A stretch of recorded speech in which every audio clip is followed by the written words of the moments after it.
உங்களுடன் ஸ்டாலின் திட்டத்திற்கு எதிராக வழக்கு போட்ட அதிமுகவின் எண்ணத்தில் மண் விழுந்திருப்பதாகவும் ஆக்கப்பூர்வமாக விமர்சிக்க முடியாமல் இபிஎஸ் காழ்ப்புணர்ச்சியுடன் செயல்படுவதாகவும் திமுக அமைப்பு செயலாளர் RS பாரதி விமர்சித்துள்ளார். இந்த குறிப்பாக இந்த 4 ஆண்டு காலத்தில் எந்த ஒரு குறையும் இந்த ஆட்சியின் மீது சொல்ல முடியவில்லை அல்லது கொண்டு வரப்பட்டிருக்கிற திட்டங்களை ஆக்கப்பூர்வமாக விமர்சிக்க முடியாத எதிர்க்கட்சி தலைவர் எடப்பாடி பழனிசாமி அவர்கள் தொடர்ந்து திராவிட முன்னேற்ற கழகம்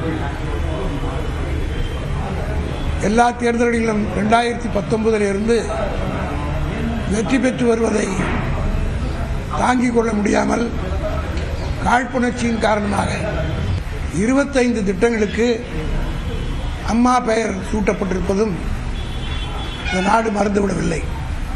உப்புக்கு அம்மாவுடைய பெயர் வைத்தார்கள், தண்ணிக்கு அம்மாவுடைய பெயர் வைத்தார்கள், உணவு விடுதிக்கு அம்மா பெயர் என்றார்கள்.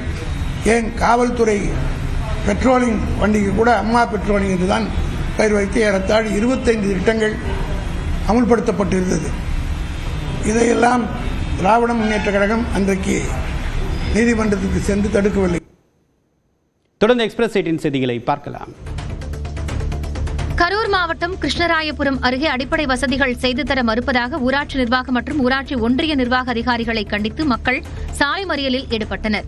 வேங்காம்பட்டியில் உள்ள ஆதி திராவிட காலனி மக்களுக்கு கடந்த சில மாதங்களாக சரிவர குடிநீர் வழங்கப்படவில்லை என்றும் மின் விளக்கு வசதி, சாலை வசதி உள்ளிட்ட அடிப்படை வசதிகளை செய்து தர கோரி பலமுறை மனு அளித்தும் நடவடிக்கை எடுக்கவில்லை என்றும் கூறப்படுகிறது. இதனை கண்டித்து 100க்கும் மேற்பட்டோர் காலி குடங்களுடன் கரூர் திருச்சி தேசிய நெடுஞ்சாலையில் மறியல் போராட்டத்தில் ஈடுபட்டனர்.